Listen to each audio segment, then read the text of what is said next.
Hi guys, welcome to मक्खी की डिलुलु दुनिया बीटीएस वाली। बाकी सब कुछ आपने जनाब के ब्लॉग में देख ही लिया होगा। जनाब इतने पगला गए हैं आजकल, इतने पगला गए हैं। मुझे भी बोल दिया कि एक्टिंग करना है, व्यूज डाउन हो गए, ना काम मिल रहा है ना यूट्यूब पे जो है ब्लॉग्स चल रहे। तो गाइस आप प्लीज़ जनाब का जो है ब्लॉग देख लेना। मेरा क्या है, मैं तो अपने ही आप को खुश करती रहती ये बोलकर कि वाह, मतलब 4 पीस जो है वो लाइव कर दूंगी अनेबल पीकेआई में, देन बोलूंगी कि वाह क्या क्या बिक्री हुई है, सारे ही पीस सोल्ड आउट हो गया। सब मेरा क्या है, मैं तो अपनी खुशी खुद से ही ढूंढ लेती हूँ। मैं तो अपने डिलुलु वर्ल्ड में रहती हूँ ना, इसलिए मैं मेरी लाइफ में सब कुछ परफेक्ट है। आप जनाब के ब्लॉग देखा करो, मुझे कोई फर्क नहीं पड़ता कि मेरे कितने व्यूज़ आए कितने ना आए। अब तो मैंने वो फेक व्यूअरशिप भी खरीदनी बंद कर दी। अरे जितने व्यूज़ आने आए, आपने देखा ही होगा एक दिन पहले मेरा ब्लॉग जो है लाइव हुआ है, 4 लाख भी जो है व्यूज़ नहीं आ पा रहे। और ये दोनों भाई बहन के जो है 1-1 मिलियन तक व्यूज़ चले जाते हैं। ये वही लोग हैं जो मुझे थंबनेल में डाला करते थे, मेरे नाम पे करोड़ों व्यूज़ आते थे, और आज मेरे ऐसे दिन आ गए हैं कि इनके व्यूज़ आ रहे, मेरे व्यूज़ नहीं आ रहे। लेकिन ये भी मेरी हरकतों की वजह से, ये मेरी ग्रांड मस्ती आपने देखी ही होगी। गेट लॉस्ट नहीं चाहिए तुम्हारी सिंपैथी वाली। सो ये सब मेरी ही ग्रांड मस्ती का नतीजा है, वरना मेरा ये हाल कहाँ होता था। कोई बात नहीं गाइस, लेकिन फिर भी मैं जो हूँ वो बोलूँगी बहुत सुकून से हूँ। मेरा सुकून मेरे जनाब, मैंने रील अपलोड कर दी, हालांकि सुकून वकून कुछ नहीं, मुझे बहुत बेचैनी हो रही, मुझे बहुत जलन हो रही है कि ऐसा कैसे हो गया। वो जो भैंसू ना कुछ कोई स्किल ना टैलेंट, उसके इतने व्यूज़ आ रहे हैं। मैं टीवी की सुपरस्टार थी एक वक्त पे, मैंने बिग टॉस जीता हुआ है, मेरा ये हाल हो गया। बहुत जलसी हो रही है गाइस, लेकिन क्या करे, यही जिंदगी है, ऐसे ही चलता रहता है, मुझे फ़र्क नहीं पड़ता है गाइस। अच्छा, किसी ने मुझे ना एक रील भेजी थी, जहाँ पे एक लेडी है, उन्होंने अर्जुन कपूर पे कोई रील बनाई है कि अर्जुन कपूर की जो ये ट्रोलिंग हो रही है वो गलत है एंड ऑल ब्ला ब्ला ब्ला। अर्जुन कपूर जब भी फ़ोटो शेयर करता है तो लोग जो है वो उसे ट्रोल करते रहते हैं, तो ये नहीं करना चाहिए। तो उन्होंने ये बोला है कि भाई इन सबको किसने हक दे दिया, इनको ऐसा नहीं बोलना चाहिए। तो देखो, ऐसे जो लोग रहते हैं ना, ये वही होते कि भाई 250 किलो का कोई हो गया तो भाई ये आप अपने आप से प्यार करो, ये वो कैटेगरी में आते हैं। पहली बात तो भाई ऐसे नेपो बेबीज है, चाहे अर्जुन कपूर है, जानवी कपूर है। अब ये मैं क्यों बता रही हूँ, मैं आगे बताऊँगी कि मैं ये कहानी क्यों बता रही हूँ कि ऐसा मैंने रील देखी। तो जो अनडिजर्विंग है, अगर उसको मौके मिलते रहेंगे चाहे किसी भी क्षेत्र में हो, तो कैसे भाई। अब देखो, बॉलीवुड का ऐसा बुरा हाल क्यों है, कोई बॉलीवुड को सीरियसली क्यों नहीं ले रहा है? क्योंकि वही है कि जो ऐसे नेपो बेबीज हैं, इनको बार बार मौके मिल रहे हैं, टैलेंटेड आउटसाइडर्स को मौके नहीं मिलते हैं, ना ही उन्हें ज़्यादा, 1-2 मूवी उनकी फ्लॉप गई, उनको कोई काम नहीं देता है। तो इस वजह से बॉलीवुड की ये हाल हो गई, इन्हीं लोगों की वजह से। हाँ, तो किसी भी क्षेत्र में जो अनडिजर्विंग इंसान को बार बार चांस मिलते रहेंगे, तो उस क्षेत्रों को आगे ले जाने के बजाय वो पतन की राह पे ले जाएगा, है ना। तो इस रील को ना भैंसो आपी ने रीशेयर करा था कि thank you for sharing this, ये बहुत सही है। मतलब भैंसो आपी को ये बहुत अच्छा लगता है, ये अपने आप को मतलब अर्जुन कपूर की कैटेगरी में ही जो है गिनती कर, मतलब इनके हिसाब से गुड फॉर नथिंग को तुम कुछ भी मत बोलो, जैसा भी ये कर देखते रहो।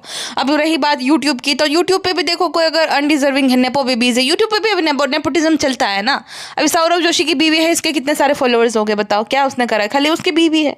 तो यहाँ पे भी नेपोटिज्म चलता है। अर्चना पूरन सिंह जी और परमीत सर जो है वो टैलेंटेड है, और चलो उनके ब्लॉग्स चल रहे हैं तो उसमें कोई दिक्कत नहीं है। बट जो उनका बेटा इतना लेजी है, वो अपने माँ बाप की बदौलत, उनके माँ बाप ने जितना संघर्ष किया है, चलो उन्होंने मेहनत करी, आज भी वो काम कर रहे हैं, तो उसकी बदौलत भाई उसको बैठे बैठाए सिल्वर स्पून में सब कुछ मिल गया। यूट्यूब पे फेम भी मिल गई, अच्छे ब्लॉग्स भी चल रहे हैं, उसमें भी उसको जो है भाई इतना लेजी है कि उसमें भी उसको जो है वो होता है कि भाई बना नहीं पाता है, एक्सक्यूज़ देता रहता है। बताओ। हाँ, तो ये लोग जो है बेचारे, बाकी जो होते हैं ना, जो कुछ लोग खर्चा करते हैं, कुछ लोग बेचारे जेन्युइनली मेहनत करते हैं, अच्छी एडिटिंग होती है और कंटेंट में वो मेहनत करते हैं, अपने 8 घंटे देते हैं, तो उसको ज़्यादा व्यूअरशिप मिल नहीं पाती ऐसे लोगों की वजह से। उसमें भी इन लोगों को करना नहीं, इसमें भी ये लोग जो है रबड़ी रोना करते रहते हैं कि भाई टाइम नहीं मिलता, बहुत ये मुश्किल काम है, ये है। तो ईजी काम पकड़ो नहीं, ये मुश्किल काम है, तो दूसरों को तुम मौका दो फिर। तो वो वाली बात है। तो भैंसो अभी भी इसी कैटेगरी में आती है। भैंसो अभी भी क्या करती है, फ्रेंड्स आज तो बहुत काम है, हम जो है हम सबको जो है संडा को भी जो है छुट्टी नहीं मिलती। अरे तुम्हें कौन जो है भाई तुम्हारा हाथ पकड़ के बैठा है कि मैं छुट्टी मत लो, कौन तुम्हारी पगार काट रहा है, ले लो संडे क्या पूरे हफ्ते तुम छुट्टी ले लो, कौन मना कर रहा है यहाँ पे। मतलब एक तो इनको ईजी मन रही है, ऊपर से मनी मिल रही है, ऊपर से ये लोग ऐसे जताते हैं जैसे कि ये ब्लॉग अपलोड करके हम पे कोई एहसान करे। वाह रे वाह। और कुछ बोलते तो इनको जो है बहुत बुरा लग जाता है। मतलब कुछ मेहनत करनी नहीं है, फ्रेंड्स हम जा रहे हैं, हमने ये कर लिया, हमने वो कर लिया, ऐसे ऐसे तो ये बात बोलती है कि मैं खेतों में जाकर वो सब मिट्टी डाल के वो सब करती, ऐसे ऐसे ये बात बताती है लोगों को कि ये सब ठीक है देसीपन, अगर तुम खुले में ये सब करते थे, शौच करते थे तो ठीक है। और फिर इसको बुरा लग जाता है कोई अगर इस बात पे टिप्पणी करे कि भाई ये तो मत बता, एटलीस्ट इतना भी तुम्हें नहीं वो जीरो फिल्टर हो जाना रहता है। और ये जो है इसकी भाभी ये तो अलग ही केस है भाई, गौन केस अलग ही, इसकी तो अलग ही दो टंकियाँ चलती रहती है। अच्छा, ये ब्लॉग में कहती है कि क्रिकेट जो है वो आदमियों का खेल है। अब ये 16वीं सदी की औरत को बताओ कोई कि इसी साल हमारी जो है हमारी जो महिला टीम है, विमेंस टीम है हमारी, उन्होंने वर्ल्ड कप जीता है क्रिकेट में ही। हाँ, नहीं देखती हो क्या तुम क्रिकेट? टीवी देखना बंद कर दिया होगा क्योंकि बहुत जेलसी होती होगी ना बेचारी को, जब देखती होगी कि इसके वक्त के जो भी थे आज भी वो रिलेवेंट है, गुरमीत देबीना, भारती और बहुत सारे जो है इसके समय की श्रद्धा आर्या, ये सब आज भी एक्टिवली काम कर रहे। धीरज दुपट जो कि इसका को स्टार था तो अभी भी एक्टिवली काम कर रहे, उसको कोई पूछता नहीं, तो शायद से जलन के मारे ये टीवी नहीं देख। बट इंटरनेट पे तो ये है और रील्स भी अपलोड करती है, यानी इंस्टाग्राम ही चलाती है। बट उसमें भी शायद से ये ऐसे ही मिसोजिनिस्ट रील्स देखती होगी, नॉट इंटरेस्टेड में डाल दिया होगा उसने, तो शायद से वो रील्स उसके सामने आए ना हो। तो मक्खी मैडम, ये क्रिकेट जो है ना सिर्फ आदमियों का खेल नहीं है, ठीक है? हमारी छोरियाँ भी छोरों से कम नहीं है। बट ये बात तुम्हारी समझ में आएगी नहीं, क्योंकि तुम्हारे लिए तो हाँ मैं हूँ, जाओ मैं हूँ जनाब की दासी, मैं हूँ जनाब की गुलाम, तो तुम्हें तो कैसे ही समझ में आएगा, है ना? अच्छा, इसके हिसाब से जो है घास पे नंगे पैर चलना ये बहुत बड़ी बात है, नई बात है।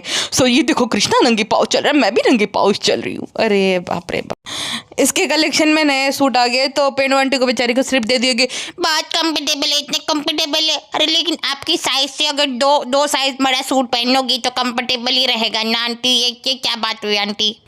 कहती है कि ये मेरे लिए भी आ गया है, मैंने अपनी शॉप से जो है ऑर्डर करवाया है। मुझे लगता है ये ना अपनी फेक आईडीज बनाती होगी और फिर जो है माशाल्लाह से देखिए इतने सारे ऑर्डर्स आ रहे हैं, खुद ही जो है अपने आप को देती रहती रहेगी डिलीवरी और वो बताती रहती है कि देखो माशाल्लाह से इतने सारे ऑर्डर्स आए। क्योंकि मैंने तो इंटरनेट पे भी देखा कहीं किसी ने इतने सारे ऑर्डर्स किए नहीं, तो ये तो जब भी देखो आउट ऑफ स्टॉक ही दिखाया रहता है। कैसे मतलब ये चमत्कार हो कैसे रहा है भाई? अब समझ में आ गया कि मक्खी शायद से करती है अपनी मल्टीपल फेक आईडीज से ऑर्डर, और देखिए माशाल्लाह कितना अच्छे से चल रहा है।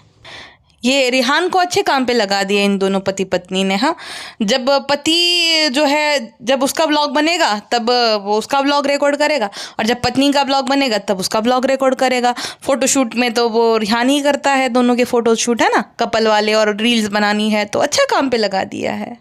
अच्छे काम के लिए इनको मुंबई लाया गया। अच्छे काम से मुझे याद आया, जब आप पुराने ब्लॉग्स देखोगे ना भैंसो आपी के, तो उसमें लिटरली पिज्ज़ा जो है बर्तन धो रही है मैडम के यहाँ पे। मैडम भी काम कर रहे थे, ऐसा नहीं। वो महारानियाँ जो दोनों है, एक शर्मिली और एक भैंसो आपी, वो दोनों बाहर बैठी हुई है, बहुत अच्छा भाभी, और पिज्ज़ा बर्तन धो रही थी। मतलब नीचे से काम करके आ रहे ऊपर कर रही है। इस मामले में तो मैं पेटी खाला को सबसे ज़्यादा ब्लेम करूँगी, उनको और उनके हस्बैंड को, कि भाई उन्होंने अपने खुद के बच्चों का बचपन ही ख़राब कर दिया, छीन ही लिया बेचारों का। हाँ, इससे अच्छा अगर गांव के सरकारी स्कूल में भी पढ़ते तो भी अच्छा, कुछ तो सीखते। इनको बेसिक चीज़ें भी पता नहीं रहती, खाली वो गोखणिया ज्ञान ले रहे हैं, मतलब खाली पास होने के नहीं ना गोखण पट्टी करते हैं, जैसे कि वो किताबी ज्ञान मतलब ले रहे हैं और समझ नहीं रहे हैं। अगर तुम उसको पूछोगे कि भाई इतने सालों में क्या सीखा, उनको कुछ नहीं पता होगा, क्योंकि सिर्फ रट्टाबाजी ही हो रही है, और पिज्ज़ा तो लिटरली रट्टेबाजी कर रही है, वो भी उससे नहीं हो पा रही है। और नान को तो इन्होंने वही चूरन दे करके एक्टर बनेगा करके अब अपने ही काम पे लगा दिया है। मतलब सबसे बड़ा सवाल ये होना चाहिए कि रूह का इंस्टाग्राम है, उस पर 1 लाख फॉलोअर्स है, उसका इंस्टाग्राम ज़रूरी है लेकिन रिहान का नहीं ज़रूरी है। और जब पिज्ज़ा का भैंसू ने बनाया था तब जनाब का मुंह फूक गया था कि भाई कैसे बना दिया, मैंने तो मना कर दिया था करके। तो यहीं से आपको ना ये कितने सेल्फिश है इस बात का पता चल जाता है। जब जनाब लेवल की बात करते हैं कि मुझसे मेरे रिश्तेदार पैसे मांगते, यहीं से पता चल जाता है कि ये लोग नहीं चाहते हैं कि इनके जो गरीब रिश्तेदार हैं ना वो आगे बढ़े। हाँ, कि रिज़ा रिहान ये चाहते हैं कि भाई छोटी छोटी स्टेशनरी का सामान देते रहो, जूते दिलाते रहो, ये हमेशा पूरी लाइफ इन पे डिपेंडेंट रहेगी, ये चाहते हैं। इसीलिए तो कैमरामैन बना दिया ना, वरना किसी टीनेजर को वो भाई इतने दिन से वो बाहर रखड़ पट्टी कर रहा है, वो बोलेगा कि पढ़ाई लिखाई कर भाई, ये तो हम तो हमेशा जाते रहते हैं फैमिली ट्रिप। और तुम्हारा तो कॉन्टेंट है, तुम्हारा तो ब्लॉग बन रहे हैं, उनका क्या फ़ायदा है इस चीज़ से? तब तुम महान होते कि नहीं भाई हमारा तो होता रहेगा टाइम वेस्ट, तुम अपनी पढ़ाई पर ध्यान दो। लेकिन इनका यही है कि भाई अगर रिहान घर पे रहेगा, पढ़ाई करेगा, इनका व्लॉग कौन रिकॉर्ड करेगा। हाँ, रिश्तेदार से जेलसी से मुझे याद आया, इसकी बहन भी कुछ कम नहीं है। एक वो ना दोस्त था, सनी का दोस्त था इरफान करके, ठीक है, उसकी वाइफ जो है ना, उसका प्रोफाइल अभी मुझे रिकमेंड हुआ था, उसका जन्मदिन है ऐसा कुछ करके, तो उसका ना प्रोफाइल मुझे रिकमेंड हुआ था, तो मैंने ऐसे चेक किया कि क्या है उसमें। अब वो लेडी जो है वो रेसिपी शेयर करती है, अच्छी होती है रेसिपीज, लेकिन वही बात है कि एल्गोरिथम पुश नहीं करेगा। अगर भैंसों आप ही प्रमोट करती, जैसे कि पिज्ज़ा को प्रमोट किया था उसने, तो भाई उसके पेज को अच्छी खासी रिच मिल जाती थी, जो कि भैंसों को बिल्कुल पसंद नहीं आता। चाहे वो लेडी हो, चाहे उसका देवर सैफी हो, चाहे सुम्बुल हो। सुम्बुल को भी देखो ना, आप कहाँ ये लेती है ब्लॉग में, थाने में ही रहती है, मीरा रोड से थाने कितना ही दूर है। तो ये कभी भी उसको जो है व्लॉग में नहीं लेती, कभी भी उसका नाम नहीं लेती है। जब उसका चैनल नहीं था तब अच्छे से देखो नंदो के साथ हमने एंजॉय किया फ्रेंड्स, ये सब करती रहती थी। जैसे उसने चैनल बनाया तो उसको टाटू कह दिया। हाँ, अब वो इरफान भी नहीं दिखता है गुटके के साथ, भैंसों ने मना कर दिया, अगर कोई ज़रूरत नहीं उसके साथ, उसकी बीवी ने चैनल बना लिया। चुकसनाबाजी ने भी इंस्टा पेज बना लिया है, तो चुकसनाबाजी फिर से भी दूरी बना ली। खुद की बहन, मतलब इतना कैसे कोई किसी से जल सकता है। खुद की बहन चुकैया ने उसका जो है यूट्यूब चैनल बनाया, एक बार भी इनमें से किसी ने प्रमोट नहीं किया। तो ये कभी भी नहीं चाहते कि इनके रिश्तेदार आ गए। ये इनका वही बात है कि इनकी पुरानी उतरन पहनते रहे और ये बड़ा ही हाँकते रहे कि देखो हम कितने सक्सेसफुल है, तुम लोग कुछ नहीं है। तो बड़े मैं उन्हीं के सामने शेख जा सकते, गांव वालों ने तो ज़्यादा मान भाव देते हैं नहीं, कोई देखा ही होगा। यहाँ मुंबई में भी ये है, मतलब कौन ही भाव दे रहा है बताओ। ये ज़बरदस्ती चिपकते हैं भारती के साथ, फराह खान के साथ, कोई इनको अब भाव दे नहीं रहा, काम मिल नहीं रहा। तो वही बात है कि उन्हीं के सामने ये लोग सुपीरियर फील करते हैं। अगर वो थोड़ा बहुत आगे आ गए तो फिर ये लोग इनके सामने सुपीरियर फील करेंगे, वही वाली बात है। तो ये नान और पिज़्ज़ा को तो ये कभी नहीं चाहिए। ना भैंसू ने जो है पिज़्ज़ा का यूट्यूब चैनल बनाया, ना उसको वो चाहती है कि वो अपना वज़न घटाए, ना कुछ ज़िंदगी में करे, ना जनाब चाहते कि रिहान कुछ अपनी ज़िंदगी में करे। जितना अब तो मुझे समझ आ रहा है, क्योंकि ये बड़ी बड़ी बात है। ये तो हर कोई कहता है कि भाई ये कर दूंगा, वो कर दूंगा, करे तब जाने ना। बड़ी बड़ी बातों से मुझे मैडम की याद आ गई। मैडम ना जब मौदहा में थी, अभी मैंने इसके सारे ब्लॉग देखे ना, तो कहती है रू बेबी सो रहा था, उसके बाजू में अम्मा सो रही थी, तो ये देखिए ये रूहान यहाँ पे सोए, यहाँ पे अम्मा, ये मेरे लिए बहुत बड़ी बात है, बहुत अच्छी बात है। शर्म नहीं आती तुझे? दुपट्टा उठ के नौटंकी करने वाली औरत, शर्म थोड़ी। मतलब अम्मा द डॉल लिटरली बोल रही थी वो क्या टिकू को कि ये सब दिल्ली जा रहे हैं, तो क्या मैं तुम्हारे घर पर रुक सकती हूँ? तुम लोगों ने उस टाइम पे उस बुजुर्ग महिला को ऑफर नहीं किया था कि हाँ आप हमारे साथ रुक जाओ। हाँ, इतने महीने रुकी, एक दिन भी तुमने अपने घर पे नहीं बुलाया। अगर इतना ही अच्छा लगता, बेटी खाला के घर पे जब अम्मा सो रही तब इनको अच्छा लग रहा है। 5 BHK इतना बड़ा घर है तुम्हारा, उसमें थोड़ी सी भी जगह नहीं, कोने में भी जगह नहीं थी अम्मा के लिए। अरे गद्दा नीचे डाल के वो सोती रहती बेचारी। तो उस टाइम पे भाई, जैसे भी ये बुजुर्ग है वो लेडी, ठीक है, तो उस टाइम पे तुमने अम्मा को भाव तक नहीं दिया, बुलाया भी नहीं। वो बेचारी सामने से जो है ना गिड़गिड़ा रही थी कि मुझे जगह मिलेगी, तो तुमने उस टाइम पे तो तुम्हें याद भी नहीं आए। और अब जो है तुम्हारे ड्रामे देखो कि यार ये जो है ये देख के मुझे बहुत अच्छा लग रहा है। मतलब कितनी मक्खर हो तुम फैज़ा बेगम। ढोंगी औरत कहती है कि ये जो छोटी छोटी चीज़ें हैं ना, ये सिटी लाइफ में हम मिस आउट कर देते। अरे लेकिन ढोंगी, वो 5 महीने तक वहीं पे पड़ी थी, तूने कैसे मिस आउट किया? तो उसको भाव तक नहीं देती थी, उसको पूछती तक नहीं थी। वो बेचारी आती थी तब भी डरी डरी से रहती थी। हाँ, और अभी इसकी आंख में कितनी बड़ी एक्ट्रेस, आंख में आंसू लाना, दुपट्टा उठ के, ये मिस कर देते सिटी लाइफ में। अरे वहीं पे थी वो, तब तो तूने भाव दिया नहीं। मतलब कि एक दिन भी, एक रात भी अपने साथ इसने नहीं रखा इस औरत ने कि मैं चलो सेवा चक्र करूँगी, या तो रूहान को भेज दिया सबा के घर पे। और अब इसकी नौटंकियाँ देखो कि ये हम सिटी लाइफ में मिस आउट कर देते। अरे फैज़ा, कुछ तो शर्म कर ले, कुछ तो शर्म कर ले। अरे कुछ तो शर्म कर ले से मुझे KR के याद आ गया। ये जो लॉर्ड KR के है, उन्होंने मेरा स्क्रीनशॉट में वीडियो में यूज़ करा है। मतलब कि मेरा वीडियो देख लिया उसने। वो मुझे किसी अपने सब्सक्राइबर ने ही भेजा था कि ये देखो कॉफ़ी KR के ने आपका स्क्रीनशॉट लगाया हुआ है। 2-3 दिन पहले की वीडियो है जिसमें शांतनु के बारे में बात कर रहा था ना, मेरा स्क्रीनशॉट यूज़ किया, यानी कि मेरा वीडियो उसने देखा है। और भाई मौका ही अगर चाहिए तो अम्मा को आप ही अपने घर रख लेना, अपने साथ क्यों नहीं रखती है? हाँ, अम्मा को अगर मेरे घर की जरूरत पड़े मैं कार की डिक्की में सो जाऊंगी। अरे जा, एक दिन भी नहीं रखा था। वो बेचारी सामने से गिड़गिड़ा रही थी कि मुझे जगह मिलेगी, तभी भी तूने नहीं रखा था, और अभी नौटंकी क्या कर रही है? मैं कुछ तो शर्म कर ले। अभी तो तू बीमार भी है। इंसान ना एटलीस्ट जब बीमार पड़ता है ना तो सबक सीखता है, और ना झूठ बोलना कम कर देता है। ये मैंने देखा कि तब ना वो भाई तुम जिसे भी मानते हो, थोड़ा भक्तिमय जीवन उसका हो जाता है, वो झूठ कम बोलता है, वो शो ऑफ कम करता है, क्योंकि वो जो बीमारी रहती है ना उस इंसान को सबक सिखा देती है, सीधा कर देती है।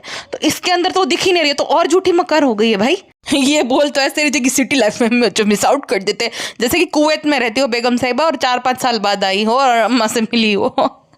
मतलब कि वहीं पे रह रही थी। कितना कोई ढोंगी हो सकता है, कितना कोई फेक हो सकता है। अगर ये आपको देखना है तो फैजा बेगम को देख लो भाई। बेटी खाला के घर को कबाड़ बना दिए थे लिटरली इन लोगों ने, बाप रे बाप। मतलब जहाँ जाएगी फैजा बेगम और उनकी टोल की पूरा गंदा कर देगी। बेटी खाला भी लाइक अरे जाए, अच्छा जाए तो अच्छा भाई, जाए तो सुकून मिले, वो मन में बोल रही होगी। अच्छा ये ना गाजर का हलवा और वो वड़ा पाव बना रही थी। गाजर के हलवे में क्या होता है, मेन वो छिलना होता है, ठीक है, गाजर को, देन उसकी भुनाई रहती है। भुनाई में तो बस तुम वो कड़छी हिला दो, वही है। मेन होता है वो गाजर को छिलना, तो सारा काम वो टिक्कू ने किया। वड़ा पाव में आलू उबालना, आलू के छिलके उतारना, मसाला रेडी करना लहसुन वगैरह का, वो सब कुछ टिक्कू ने किया, ठीक है। क्रेडिट कौन लग गई, मैडम। हम मैंने सोचा कि अरे मैं यहाँ पे आई हूँ तो मैं कुछ तो खिला के जो है बनाऊंगी ही बनाऊंगी, सबको कुछ तो खिलाना पड़ेगा। लेकिन किसी ने बोला तुमको नहीं ना। वो लोग भी यही सोच रहे कि अरे भाई कुछ बना ना दे, वो गरम मसाले वाला तेल वाला हमें खाना पड़ेगा। तो वो लोग भी मन में यही प्रे कर रहे होंगे। लेकिन मक्खी मैडम कहाँ किसी की सुनती है। सो यस, मुझे पता चल गया कि बेटी खाला का बहुत ही ना चटोरापन था, तो वो चाह रही थी कि मैं कुछ बनाऊँ, इसलिए मैंने बना दिया, है ना बेटी खाला, है ना। बेटी खाला भी लाइक एक वो मोटल्ली की तारीफ करनी रहती है, एक पगलेट की तारीफ करनी रहती है। वो सब बेचारा बुरी फंस गई है बेटी खाला। तो इसकी नौटंकियाँ तो भाई हद अलग लेवल की। जब सिंघाड़ा खा रही, बिस्मिल्लाह, इतना तो वो लोग भी नहीं बोलते, ना शर्मिली बोलते, ना जनाब बोलते, ना भैंसवा भी बोलते। लेकिन ये इसकी नौटंकियाँ देखो सिंघाड़ा खाते टाइम, और जानबूझ के मुंह बना रही थी। मुझे बिल्कुल पसंद नहीं आया सिंघाड़ा। वड़ा पाव को फ्राई भी निक्कू ने किया था, मसाला भी निक्कू ने रेडी किया, साली गोले बनाने थे ना वो मैडम ने बनाए, और क्रेडिट ले गई मैडम। हाँ कैसे, अच्छे है ना, अच्छे है ना। शर्मिली, हाँ तुमने बताया अच्छे ही होंगे। अरे उसने नहीं बनाया, टिक्कू ने बनाया। उसने बनाया वो हलवा, वो खाली भूज ही रही थी, पूरा रबड़ी बना दिया, मतलब रबड़ी बना दिया पूरा औरत ने। ऊपर से खोया डाला और पूरा एकदम वो गल गया था। इतना बेकार लग रहा था, इतना बुरा बना होगा। किसी से इसलिए पूछा नहीं कि मैंने जैसा सोचा था वैसा नहीं बना, लेकिन फिर भी अच्छा था टेस्ट। तुम तो अपनी बुराई कब करती हो भाई। अगर वो लोग बुराई कर भी दे तो तुम बोले मुझे तो ऐसा अच्छा लगा, मुझे तो ऐसा ही पसंद है। और दूसरी बात ये कि वो जो वड़ा पाव के पाँव थे, वो वड़ा पाव के पाँव थे ही नहीं, वो लाड़ी पाँव थे, जो कि मीठे रहते थोड़े, जो कि वड़ा पाव के साथ अच्छे लगते नहीं है। लाड़ी पाव के साथ ये लोग वड़ा पाव खा रहे और तारीफें करे, अच्छा बहुत अच्छा बहुत अच्छा। और इतनी मतलबी है फैजा बेगम। वैसे तो देखो दुबई तक चली जाती अंकित और अभिषेक के साथ, गरम दादा के साथ भी ये बहुत घूमती थी, तो अब क्यों गरम दादा के साथ नहीं जा सकती थी भाई। हाँ, रिहान को लेकर चली गई जबकि उसके पिता आने वाले थे।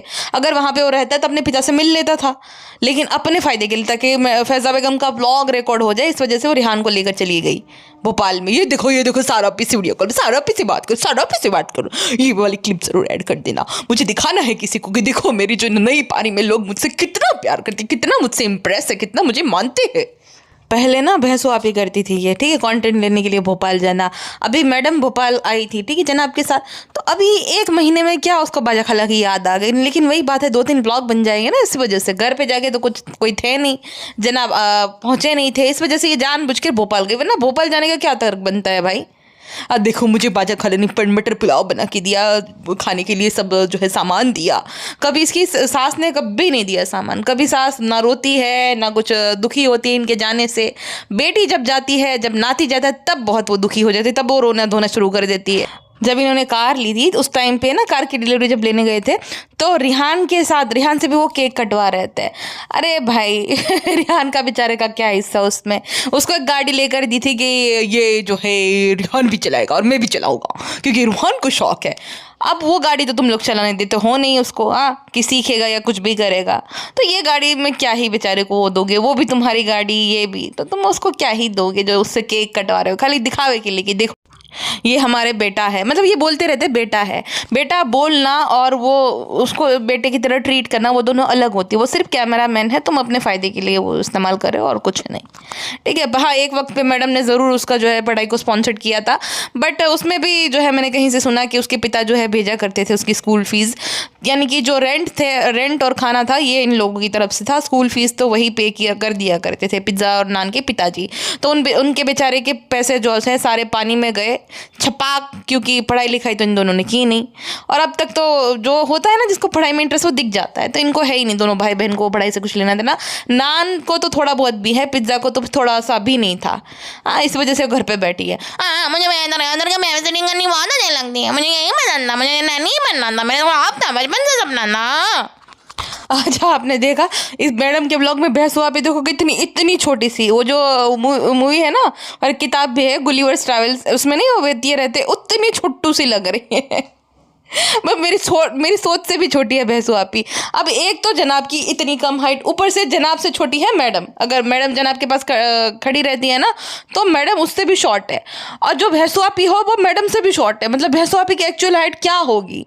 कोई अगर लंबा है तो उसके पैर तक भी नहीं आ पाएगी। और भाई इतनी बुरी लग रही थी। अगर आप मैडम के कल वाले ब्लॉग के 6 मिनट और 22 सेकंड के टाइम स्टैम्प पे देखोगे ना तो आपके मन में एक ही बात हो आएगी कि है ये तो शुरू होते ही खत्म हो गई। तू सी है खाली भैंसू आपी। मैडम कहती है कि मैंने जो है रिहान और कृष्णा को बिठा दिया कि रूहान को सिखाए ये सब क्रिकेट का, क्योंकि मेरे पल्ले तो कुछ पढ़ नहीं रहा, क्योंकि ये लड़कियों की चीज़ों लड़के ही जो है सिखाए तो बढ़िया रहेगा। तुम्हारे पल्ले नहीं पड़ा क्योंकि तुम 16वीं शताब्दी, जैसे मैं बोल रही हूँ ना 16वीं सदी की महिला है। वास्को डी गामा आकर तुम्हें ही छोड़ने आया था यहाँ, जब आया था ना 1600 में, तो तुम्हें ही छोड़ने आया था कि भाई ये प्राणी क्या है भाई, ये तुम ही लोग इसे संभालो, हमारे बस का है नहीं, तो तुम्हें ही छोड़ने आया था 16वीं शताब्दी में। हाँ, मतलब लड़कों की गेम कैसे हो गई? ये महिला जानबूझ कैसी डायलॉगबाजी टिप्पणी करती रहे, या ये सच में इतनी रिग्रेसिव है? हाँ, सच में इतनी रिग्रेसिव होती तो फिर तो भाई वो एक्टिंग ना करती, टीवी शोज ना करती। अभी भी ये रेडी है अगर कोई काम दे दे तो। हाँ, सच में इतनी रिग्रेसिव होती तो अकेले किसी मतलब अपने स्टाफ के साथ दुबई ना चली जाती, होटल रूम शेयर ना करती, अगर इतनी ही रिग्रेसिव होती। अब इसकी कुछ हरकतें रिग्रेसिव नहीं है, कुछ में तो वो बहुत मॉडर्न है। मतलब इसका माय बॉयज मतलब बॉयज़ ग्रुप में ही ज़्यादा रहती है ये, अपनी ननद या सास के साथ नहीं जाएगी। ज़्यादातर एक टिक्कू, गरम गाड़ा और अंकित, अभिषेक और बाकी सबके साथ ही घूमेगी, रिहान और इन सब के साथ। लेकिन जब बातें होती ना, इसकी बातें हैं पुराने ज़माने की खाली बातें, इसके एक्शन कोई रिग्रेसिव नहीं है।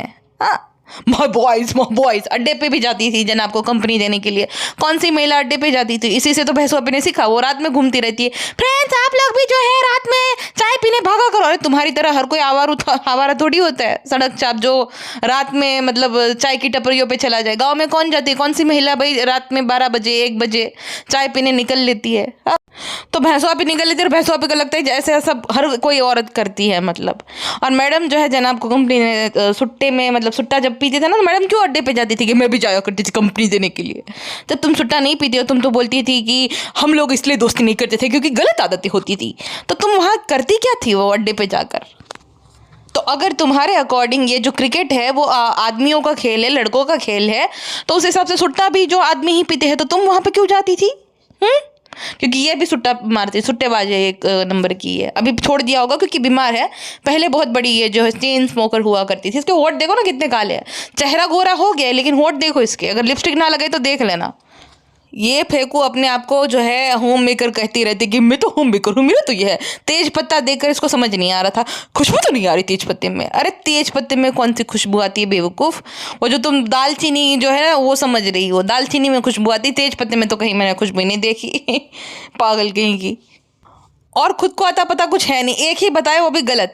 हाँ, काजू के झाड़ को बोल रही ये तो आमंड का पेड़ है, ये तो मुझे अच्छे से पता आलमंड का झाड़ है, उसमें ना बादाम लगते हैं, मैं बहुत खाया करती थी। कहाँ खाया करती थी? इतना बौना पेड़ होता है क्या बादाम का? बादाम का पेड़ थोड़ा ऊंचा होता है बेवकूफ़। ये बादाम नहीं काजू था वो, ये तो पता है नहीं। बहुत हर जगह पे जो है मुझे सब पता, आई नो एवरीथिंग, वो करना रहता है। अभी केला वालों को भी ये शेड करने लग गई कि यूजुअली जब हम विलास में जाते थे इतनी सारी लाइटिंग नहीं होती है। जब केला वाले स्पॉन्सर करते थे तो वाह, इससे अच्छा तो कोई रिसोर्ट है ही नहीं। अब केले वाले ने उनको केला दे दिया। तो अब उसको टाटू कह दिया और इस विला की जो है तारीफ पे तारीफ कर रहे हैं। अगर रूहान जाग जाएगा तो 1 मिनट भी जनाब नहीं संभालेंगे, मैडम को भाग के जाना पड़ेगा कि रूहान जागे इसलिए मैं भाग के जा रही हूँ। क्यों भाई, वो जनाब क्यों नहीं संभालेंगे? और उसकी तरफ देख भी नहीं रहा था बच्चा। अब बताओ, सिर्फ कंटेंट बनाओगे बच्चे को तो बच्चा ऐसे ही करेगा तुम्हारे साथ। हंसी मजाक आपस में दोस्त करते, जीजा साला करते। इनका तो किसी का ना दोस्त है ना कोई जीजा साला है। तो अब कृष्णा को पकड़ लिया। भैंसू आप ही के जितने भी लोग हैं वे जनाब मैडम अपनी तरफ कर रहे हैं। कृष्णा के साथ मस्तियाँ करें, तुम्हारी शादी होगी तब तो मैं समझ आएगा। अच्छा, ये जनाब बोले थे कि 22 साल बाद धर्म जैसे होते। ये धर्म दादा को क्यों बोलते पता है? क्योंकि गरम काड़ा अंकल जनाब से उम्र में छोटे हैं। हाँ, गरम दादा जो है उसको जनाब नहीं बोला था कि गरम भाई तुम्हारी उम्र क्या है। जब उसको फ़ोन गिफ्ट दिया था वीवो को, उस टाइम पे पूछा था तो उसने अपनी उम्र बताई थी। तो जनाब बोले अरे फिर तो तुम मुझसे छोटे हो 2 साल। और जनाब बहुत निराश हो गए थे ये सुनकर भी। तो यानी जनाब की अगर सही वक्त पे शादी हो गई होती, जन्म दादा की जिस एज में हुई थी, तो आज उनकी शादी को भी 22 साल हो गए होते। वापस से एक झूठ बोल दिया कि पापा और अम्मी की शादी को जो है 36 साल हुए, 37 साल हुए हैं। झूठे आदमी, अभी तुम्हारे मामू आए थे तब तुम बोले थे तुम 40 साल के हो। हाँ, तुम्हारी बहन ने खुद ने एक्सेप्ट किया कि वो 35 साल की है, 36वां चल रहा है। तो तुम्हारे माँ बाप की शादी को 37 साल कैसे हुए? तुम दोनों ने अपनी एज में जो है 8 साल का डिफरेंस बताया हुआ है कि हम तुम दोनों भाई बहन की उम्र में इतना गैप है। तो भाई तुम शादी से पहले ही मतलब पिछले 4 साल से भैंसुआ पे जो है 32 साल की है, इनके पापा जो है 60 साल के हैं, और जनाब जो खुद है वो मुझे याद नहीं कि कितने साल से, वो 38 साल की ही है विकिपीडिया पे, उससे ज़्यादा उसकी उम्र बढ़ ही नहीं रही है। तो जनाब का तो भाई जानबूझ के ऐसा बोलेंगे कि भाई 36-37 साल हुए, हालांकि 40 साल हुए नहीं है यार। तुम ही ने खुद कबूला है अपने मामा को देखकर कि भाई मामू जो है 41 साल के हैं और तुम जो है तुम्हारे अभी 40 साल हुए, 1 साल का डिफरेंस है दोनों के बीच में। 39 साल तुम्हारे हो गए हैं और 40वां चल रहा है, तुमने खुद ने कबूला है। तो झूठ क्यों बोल रहे हो जनाब? अभी मतलब इनकी किस बात पे भरोसा करे, किस बात पे भरोसा ना करे। आज ऐसा बोलेंगे, कल वैसा बोलेंगे। छोड़ो भाई इस मक्खी के व्लॉग के और मक्खी के बारे में बातें करना हम यहीं पे रोक देते हैं, वरना मेरे सारे स्क्रू जो है ढीले हो जाएंगे इसकी तरह। भाई साहब क्या पगलेट लोग हैं, क्या करें, करना पड़ता है, काम है अपना। फिलहाल के लिए बस इतना ही, मिलते हैं नेक्स्ट पॉडकास्ट में। अपना ध्यान रखेगा मैम सिंह, अपना ध्यान रखेगा। मैं सच में ये मीन करती हूँ, अपना ध्यान रखा करिए, ठीक है।